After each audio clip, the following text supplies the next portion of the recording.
¿Qué es el lenguaje audiovisual? El lenguaje audiovisual, básicamente yo lo conozco como la técnica para crear una comunicación visual y contar una narrativa a través de un video. Así de fácil, así es como yo lo conozco. Es una serie de conceptos técnicos que nos van a ayudar a mejorar la calidad de nuestros videos. Una parte fundamental del lenguaje audiovisual son los planos. Me imagino que ya los han escuchado, sobre todo en el cine, los planos. ¿Qué son los planos? Los planos es cómo distribuimos nuestras imágenes dentro de nuestro encuadre. Y por encuadre, pues básicamente es esto, lo que tenemos aquí. Son las imágenes o la información que está dentro de este rectángulo que conforma nuestra pantalla. Estos son los planos.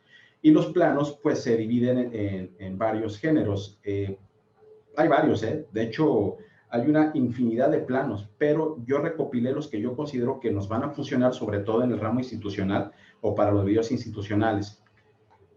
Empezamos con el gran plano general. El gran plano general nos sirve para ubicarnos en la historia o donde está pasando la historia, donde se encuentra el personaje que estamos, por ejemplo, entrevistando o filmando.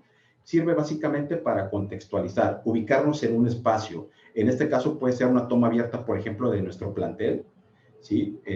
Igual en el plano general, que es un plano similar al primero, pero ya con un acercamiento un poquito más donde el personaje sale a relucir. Estos dos planos, como les comento, sí sirven para ubicarnos dentro de nuestra historia. El primer plano sirve para acercarnos más a un personaje y ver normalmente su estado emocional, su reacción ante algo. Por ejemplo, este también lo podemos ocupar para entrevistas. Yo recomiendo no abusar mucho de él, porque si es como que un plano muy íntimo, junto con el que vamos a ver, son planos muy íntimos. Entonces, a veces, por experiencias, suelen incomodar un poquito al entrevistado o a la entrevistada. Entonces, sirven como planos de relleno, pero sí no hay que usar mucho de estos. Este es el primer plano. Este nos sirve para entrar más en el personaje. Podemos ver más a detalle las expresiones, podemos ver más detalles faciales, darle más fuerza al rostro. En la cinematografía es un plano muy íntimo. En las películas lo vemos, nos los ponen bastante para entrar mucho con el personaje. Entonces, al igual que el primer plano, lo que les recomiendo es no abusar mucho de él, porque sí a veces suele ser como que muy incómodo para el entrevistado y el entrevistado, porque precisamente eso, como que realzamos más los detalles faciales, ¿no? El plano medio o el plano busto. Este es, como creo que de los principales en una entrevista. Este medio abarca desde algún punto de entre la cintura y los hombros hasta la cabeza. Es el plano más habitual, ya que podemos ver con claridad los gestos del personaje que estamos entrevistando, por ejemplo. Creo que este es el que hemos utilizado la mayoría de nosotros. Entonces, ese se llama plano medio o plano busto. Para una entrevista es ideal. Y ya lo podemos ir entremezclando con un primer plano, con un primerísimo primer plano, pero como les comento, ir alternando sin abusar mucho de uno o de otro. El plano americano. El plano americano es un plano muy famoso, creo que muchos de nosotros lo hemos utilizado, incluso sin saber. Aquí es donde el personaje es grabado hasta la altura de la espinilla o media rodilla. Creo que, como dije, es el plano más utilizado. Y además, repito, lo puedes combinar con el plano que sigue, que es el plano entero. El plano entero sirve para mostrar al personaje en su totalidad. El encuadre se encuentra delimitado por la cabeza y los pies del personaje, pero a diferencia del anterior, este debe ser un recurso narrativo. Siempre debe estar conectado a nuestra historia. Por ejemplo, si tenemos a un estudiante participando en un evento cultural con un traje típico, es necesario mostrar todo su vestuario, porque es un plano que muestra al personaje de pies a cabeza. Este plano nos debe conectar con el personaje. El otro plano es el plano lateral. Bueno, este plano lateral, pues básicamente lo vemos también mucho en la cinematografía, en las películas, y muestra a dos personajes como tal. Sirve para unir a dos personajes dentro de una narrativa, y lo utilizamos bastante también, por ejemplo, en entrevistas, y en este caso, bueno, en un contexto de cinematografía, ¿no? El plano over shoulder. Como lo dice su nombre, es aquel que se sitúa por detrás del hombro de uno de los personajes, dejando ver el rostro del otro o simplemente un paisaje, una puerta o un objeto, ¿no? Pero sin perder la presencia de quien está de espaldas al espectador. Es el plano más utilizado cuando los personajes mantienen un diálogo. Este tipo de planos lo vemos mucho en entrevistas de CNN, en documentales incluso, donde ponemos en perspectiva al entrevistador, pero sobre todo con el foco en el entrevistado. Lo han de ver mucho en los noticieros, por ejemplo, documentales. El plano a detalle, me encanta. De hecho, creo que aporta mucha narrativa a nuestras historias. Nos sirve para identificar y realzar en la historia pequeños detalles que en planos anteriores pueden pasar desapercibidos. Por ejemplo, si un alumno está trabajando con un microscopio, podemos hacer que este plano de detalle muestre sus manos, por ejemplo, operando el aparato. Es importante mencionar que este plano debe conectar igualmente con la narrativa. No debemos abusar de él, porque si abusamos mucho de él, perdemos de línea al espectador, o sea, lo sacamos de detalle. Entonces, además se recomienda tener la cámara estabilizada para ocupar este plano de detalle, ya que cuando acercamos mucho la toma y sumamos el peso de la cámara, las vibraciones suelen ser más evidentes. Entonces, sirve para darnos información precisa de algún elemento que se perdería en un plano más abierto.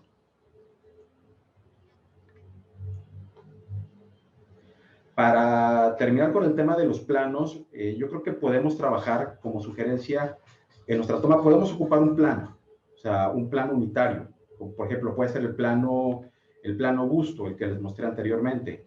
Ese se le llama plano unitario, pero también, por ejemplo, podemos hacer juego con varios de ellos, y eso se les llama planos secuenciales. No sé si alguno de ustedes llegó a ver la película de Birdman, de Alejandro González Iñárritu. Bueno, esa película tiene una característica técnica que fue muy aplaudida. Fue grabada secuencialmente.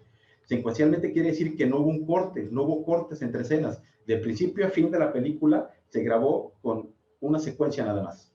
Entonces, ese tipo de técnicas se utilizan Steadicams o cámaras de mano, pero son técnicas un poquito más complejas de llevar a cabo, ya que la verdad sí se requiere de bastante técnica para que salgan muy bien y bastante estabilidad. Miren, déjenme.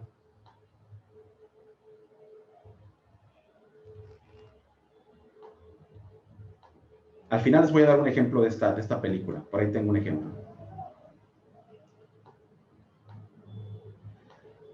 Otro de las técnicas del lenguaje audiovisual son los ángulos o la angulación. ¿Y cuáles son sus propósitos narrativos? Bueno, los ángulos es la posición que tiene la cámara en relación al personaje u objeto que estamos filmando.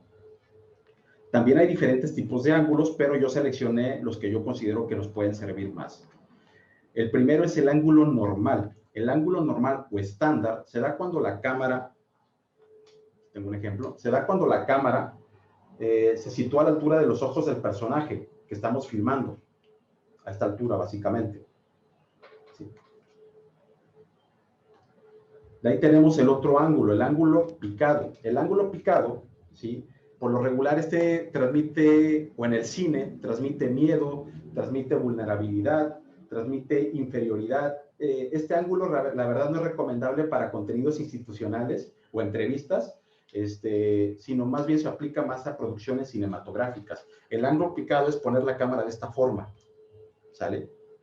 Aunque yo lo he utilizado, por ejemplo, para complementar algunos videos de mi escuela, sobre todo supongamos que yo estoy en el segundo piso, entonces quiero que salga la institución o el patio donde están ubicados. Entonces ubico mi cámara, hago un ángulo picado para que grabara el paso de los alumnos, grabar algunas instalaciones, pero solo como complemento a mi historia. La verdad es que no lo recomiendo que pongan ustedes a un entrevistado y ustedes desde arriba, por ejemplo, lo estén grabando. Que, por ejemplo, tengan a su entrevistado en la parte de abajo y ustedes desde arriba lo estén grabando así. ¿Por qué razón? Porque para el entrevistado es bastante incómodo. Imagínense, va a tener que estar literalmente volteándose arriba, aparte que visualmente no es nada atractivo. Y exponemos también a veces características físicas que el entrevistado no quiere exponer en video. Entonces, yo sí lo ocuparía el ángulo picado, pero solo para complementar algunas tomas, por ejemplo, abiertas, institucionales. El ángulo contrapicado, ese es lo contrario. Aquí básicamente estamos viendo, estamos ubicando la cámara así, de esta forma, ¿sale? Donde nuestro sujeto está en la parte posterior. Este ángulo contrapicado tiene un sentido opuesto al anterior. Este sí transmite poder, transmite autoridad y control al personaje. Este sí puede ser utilizado para contenidos institucionales, sobre todo cuando necesitamos empoderar al personaje sobre un contexto de logro. Ejemplo, cuando grabamos alumnos que acaban de recibir alguna medalla o algún reconocimiento, podemos ubicar al alumno, por ejemplo, arriba del estrado o arriba del podio y nosotros desde abajo grabar.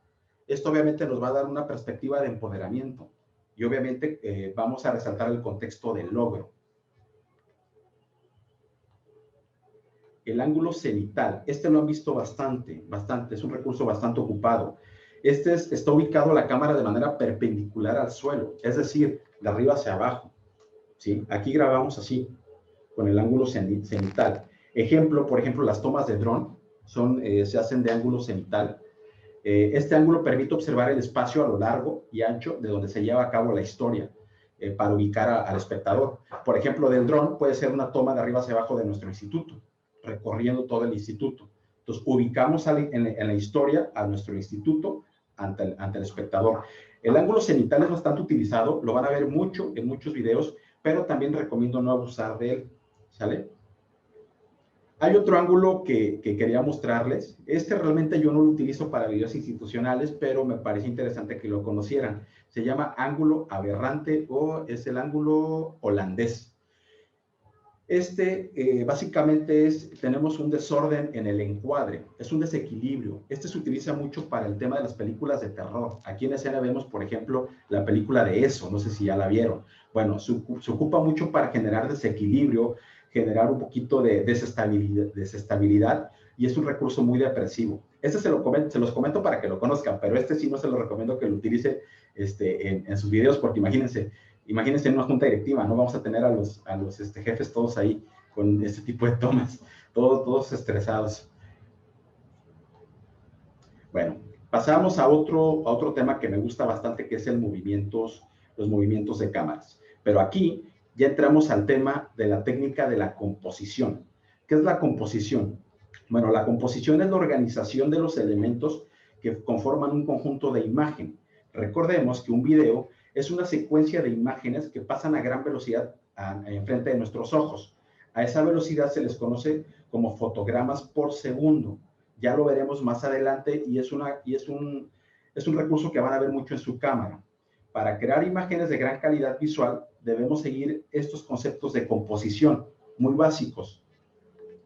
Y para empezar son los movimientos de cámaras. Los movimientos de cámaras, como ven en pantalla, son los desplazamientos físicos de la cámara en relación al sujeto o al entrevistado. Siempre, pero siempre, deben de contribuir a la narración de la historia. Ejemplo. Aquí sí les voy a compartir, yo creo que un video, porque necesito para que se pongan ustedes en contexto de lo que les voy a decir. Nada más denme un segundito, por favor.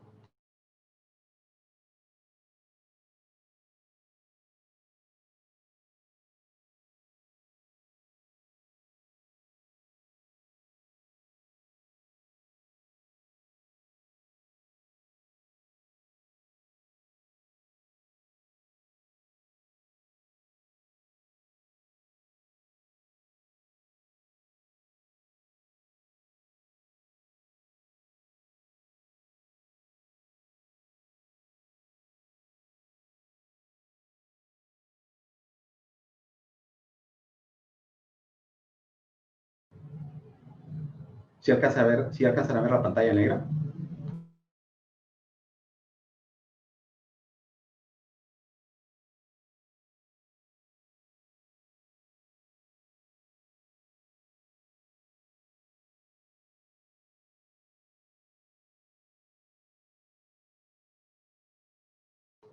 Ahí está. Dentro de los desplazamientos de cámara, los principales son los siguientes. Se llaman traveling, los desplazamientos. Y tenemos el traveling in, que es cuando la cámara se acerca al sujeto lentamente, ¿sale? Creando tensión y atención. El que estamos viendo ahorita se llama traveling out, que es cuando la cámara se aleja del sujeto, restando atención de la situación. Y este es el traveling circular, donde la cámara gira alrededor del sujeto, crea perspectiva y nos ayuda a unir a dos personajes en una entrevista. El que están viendo ahorita, que se llama tilt, es cuando movemos la cámara sobre su mismo eje, o lo conocemos como paneo, paneo horizontal o paneo vertical. Ejemplo, a ver si me veo ahí, ahí está. Por ejemplo, el paneo horizontal es cuando hacemos esto. Creo que lo hemos utilizado todos, ¿verdad? Se llama tilt, ¿sí? O el paneo vertical, que es cuando hacemos esto. La cámara de arriba hacia abajo sobre su propio eje. Este tipo de técnica nos ayuda para descubrir cosas. Igualmente ayuda a contextualizar al espectador, ubicarnos en un tiempo y espacio, pero es más que nada para descubrir cosas. Ejemplo, dar a conocer nuestras instalaciones. Hacemos paneos de izquierda a derecha o de arriba hacia abajo. ¿Sale? También hay otro, por cierto, antes de que se me pase, hay otro tipo de movimientos que son los movimientos ópticos. Eso se le llama cuando hacemos movimientos desde nuestro lente o desde nuestra cámara. Por ejemplo, que hacemos zoom. ¿Sale? Estos movimientos son realizados desde el interior de nuestra cámara, por ejemplo, con los objetivos. Estos son movimientos ópticos. También los utilizamos bastante. Ahora voy a regresar a la presentación de un segundo.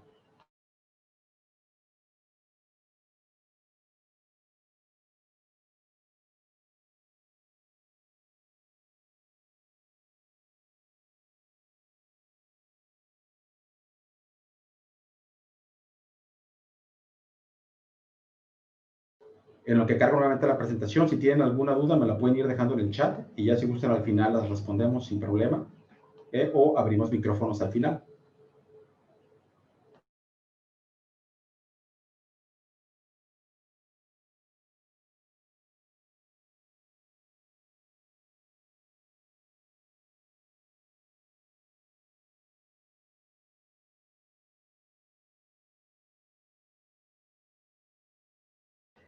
Durante la presentación se darán cuenta que ocupamos imágenes de películas. ¿Por qué lo hice así?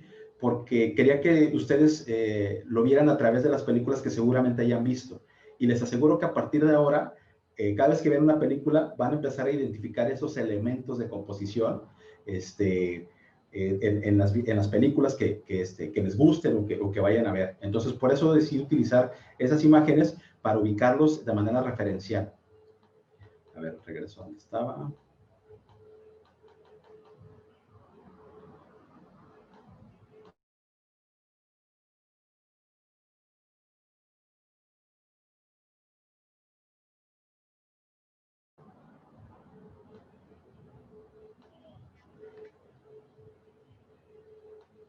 Al final, les voy a compartir dos videos mezclando estas dos técnicas, sobre todo en una entrevista, para que vean cuál es el resultado de ocupar lo que les estoy mostrando.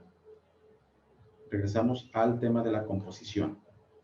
Bueno, ahora entramos a algo que me imagino que ya algunos han escuchado, algunas o algunos. Esto se utiliza mucho en fotografía y se utiliza obviamente en video, y es la regla de los tercios. Es una de las reglas muy básicas en composición. Y es, por ejemplo, básicamente imaginemos un cuadro frente a nosotros, y por obviedad entendemos que el centro de atención va a estar en el centro de ese cuadro. Pero ¿qué pasa, como hablamos de nuestro encuadre, que hoy las pantallas son de manera, son rectángulos, ya no son cuadrados? Entonces, ahora lo que tenemos que hacer es componer de tal manera que podamos dirigir la atención a un punto de ese rectángulo. Ejemplo, la imagen que están viendo. ¿Cómo lo vamos a hacer? Bueno, lo haremos trazando dos líneas imaginarias, tanto vertical como horizontal. Y debemos posicionar a nuestros personajes y objetos en las intersecciones de dichas líneas, porque son los puntos donde la atención del público se va a dirigir naturalmente. Esta regla de los tercios, les aseguro que nuevamente les repito, cuando vean una película o vean algún video o algún documental, la van a notar bastante, ¿sale? Y aquí les pongo unos ejemplos. Por ejemplo, en la película de Volver al Futuro, si nos damos cuenta, aquí el personaje es el que tenemos en los puntos de intersección, que es a donde vamos a dirigir la mirada del que está viendo el video, la película. En la parte de atrás tenemos al Doc, ¿sí? Pero en una parte secundaria. Entonces, aquí la atención está sobre el personaje principal y ahí tenemos la regla, ¿no? Trazada. En otro ejemplo, aquí tenemos una imagen, es una cajita y donde también tenemos al objeto al que queremos resaltar dentro de estas intersecciones. Lo separamos completamente de su entorno. Igual, en los videos, por ejemplo, de paisaje o en las fotografías de paisaje, lo mismo. Aquí, por ejemplo, estamos ubicando a esta serie de construcciones dentro de la atención del televidente. Si se dan cuenta, cada vez que abrimos esta imagen, su atención se va a dirigir específicamente a ese punto. Dentro del rango de la regla de los tercios, tenemos varios tipos de composiciones. Por ejemplo, también hay composición central, donde el personaje está al centro de esas intersecciones. Si se dan cuenta, ahí tenemos al personaje. Sí recuerdan cómo se llama esa película, ¿verdad? Clásico del terror. Aquí tenemos otro tipo de composición dentro de la regla de los tercios. Ojo, hay otro tipo de composiciones un poco más complejas de lograr, como son las simétricas, como la que tenemos aquí en pantalla, donde ambos lados de la imagen o del video buscan ser iguales o casi iguales. Por ejemplo, aquí vemos a nuestro personaje al centro y si nos damos cuenta, las paredes son prácticamente iguales. Entonces, esta es una composición de simetría. Dicen que son de las más estéticas en el cine. Igual aquí, la simetría tal cual en el cine, ¿no? Nuestro personaje exactamente en el centro, ¿sí? Y bueno, regresando, y si se dan cuenta, lado izquierdo, lado derecho, prácticamente son iguales. Entonces, esas se llaman, son simetrías. Aquí hay otro tipo de composición. Ese se le conoce como proporción áurea. Esto lo vimos en la película de Roma. Esto estuvo, de hecho, prácticamente, técnicamente es bastante padre. Yo, de hecho, es una de las películas que más me encantó, precisamente porque ocupan mucho esta proporción áurea. ¿Qué es la proporción áurea? Bueno, digamos, es una relación entre medidas y proporcionalidad entre el sujeto, digamos, el actor, y su entorno. Es algo complejo, ¿eh? De hecho, este tipo de proporción se las muestro. Todavía no les recomiendo que se avienten, porque realmente es algo compleja de lograr, pero sí quería enseñárselas. Realmente ya lo utilizan fotógrafos profesionales, videógrafos profesionales y obviamente directores de cine. Se dice que esta composición es la más estética que pueda haber.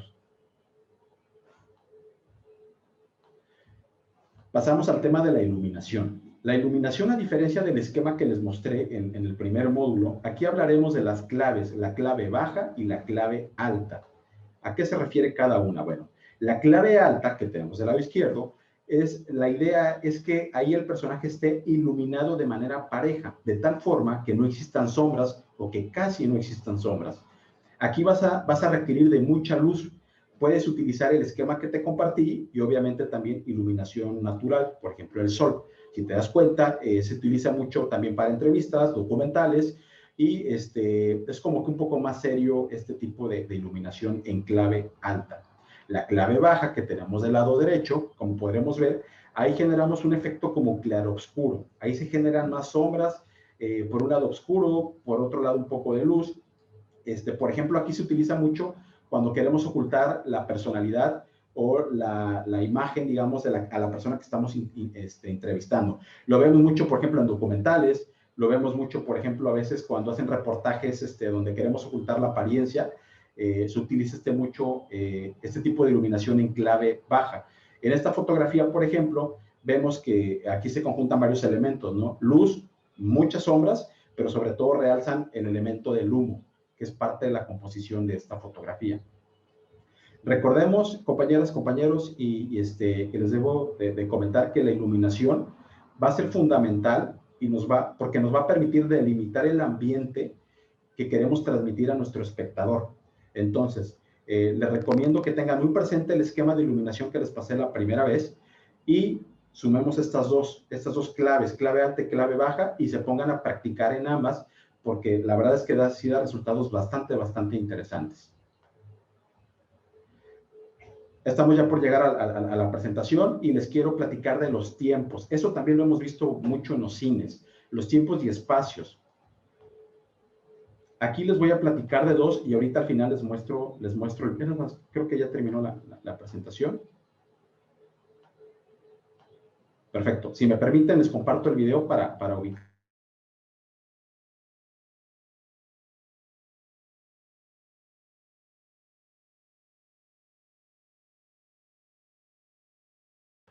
Un segundito, por favor.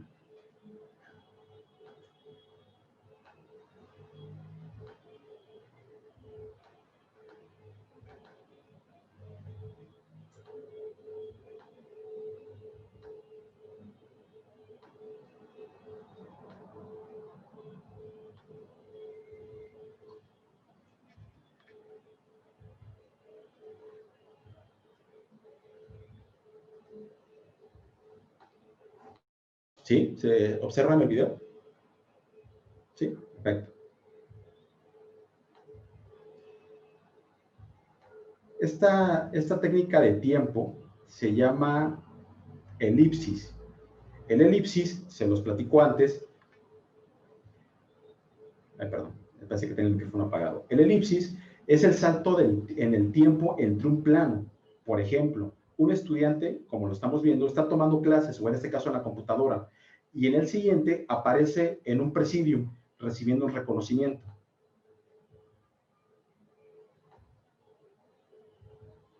Lo que sucede es que entre toma y toma, por ejemplo, entre la toma de cuando está él en la clase y entre la toma que está él recibiendo su premio, esa parte no se le cuenta al espectador, o bien porque se considera poco importante, o porque en ese intervalo de tiempo sucede algo que se desea contar más adelante. Esto lo vemos mucho, por ejemplo, en las películas o series que empiezan como de atrás hacia adelante, donde vemos prácticamente, digamos, como el final, y durante la película empiezan a desarrollar toda la historia, ¿no? De cómo llegó a ese final. Entonces, ese se le llama elipsis. Les voy a compartir el otro.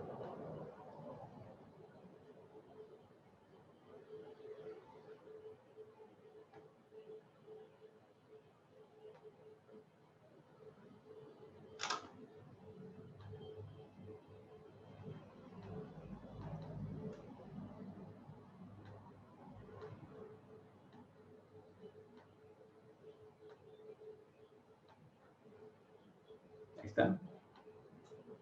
Bueno, este se llama jump cut.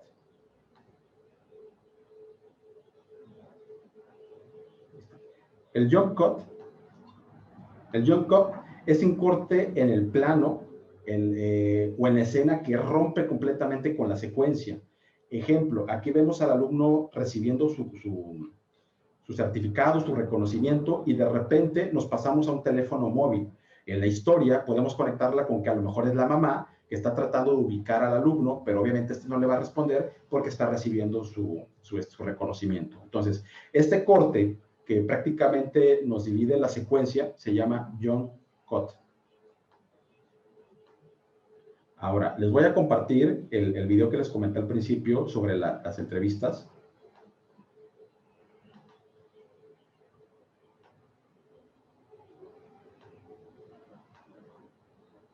Los videos están sin sonido, ¿eh? No se preocupen.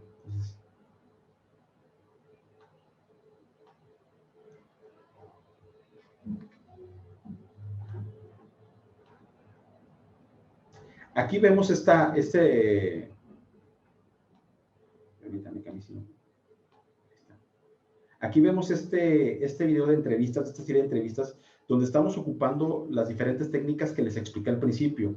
Aquí, por ejemplo, ya estamos metiendo el plano a detalle, estamos metiendo el plano medio, el primer plano, pero también, si se dan cuenta, están ocupando los diferentes tipos de ángulos. ¿Sí? Los movimientos de cámara, por ejemplo. Por ejemplo, hay una escena, aquí ven. A ver, el traveling circular, lo que les decía. O sea, está el entrevistado y la cámara está girando en torno a él. Es otro ejemplo de traveling circular o de paneo. Esto es básicamente para que se den una idea de cómo cuando trabajamos o conjugamos todos los elementos que yo les comenté, podemos tener resultados bastante profesionales. Una recomendación, eso sí, digo, aquí están ocupando equipos muy profesionales, pero podemos hacerlo con los equipos que tenemos, incluso con nuestro teléfono celular. La única recomendación es que tengamos lo más posible estabilizado nuestra cámara.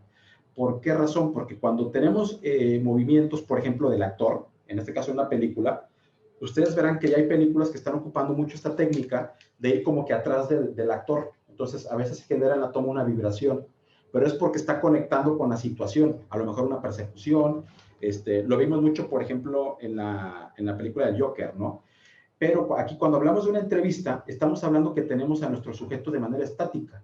Entonces, ahí realmente sí es molesto a veces ver entrevistas y que la cámara esté vibrando. Entonces, lo más estabilizada que la puedan tener, excelente. Si es con un teléfono celular, pueden conseguir un tripié, ¿vale? Hay desde 150 pesos. A ver, miren, este me costó a mí 180, creo. Y aquí básicamente subir el teléfono y aquí está. ¿Sí? O sea, son tripiés muy baratos y que de verdad les va a ayudar, les va a dar bastante calidad, sobre todo en el tema de entrevistas. Entonces, importantísimo en entrevistas, tener lo más posiblemente estabilizado nuestra cámara. También quiero mencionarles que estas técnicas que les compartí, tanto de los planos como movimientos, ángulos, les voy a generar un PDF para que lo tengan como manual. Es importante, compañeras, compañeros, que ustedes cuando vayan a hacer alguna producción audiovisual tengan este manualito a la mano y ustedes vayan seleccionando qué planos se adaptan mejor a ustedes, qué ángulos se adaptan mejor a ustedes y los vayan siguiendo. Cuando ustedes se vayan familiarizando con todos, créanme que van a empezar a notar los resultados. Esto que les mostré no lo inventé yo no nada. O sea, esto existe de años en el cine. Son técnicas que ya estamos aterrizando en las producciones cada vez más locales y que de verdad les da una calidad una calidad enorme en nuestras producciones audiovisuales. Entonces, les voy a generar este PDF, este manual, para que ustedes lo tengan y lo utilicen.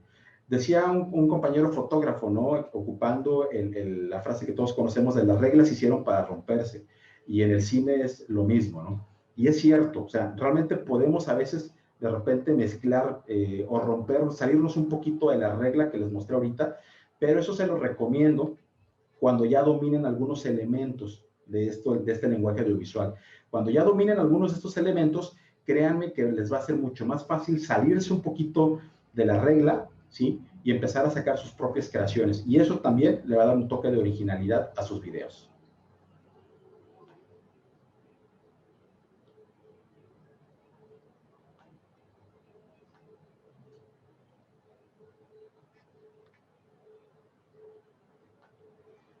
Bueno, compañeras, compañeros, agradezco su atención, de verdad. Si tienen alguna duda, alguna pregunta, quedo a sus órdenes.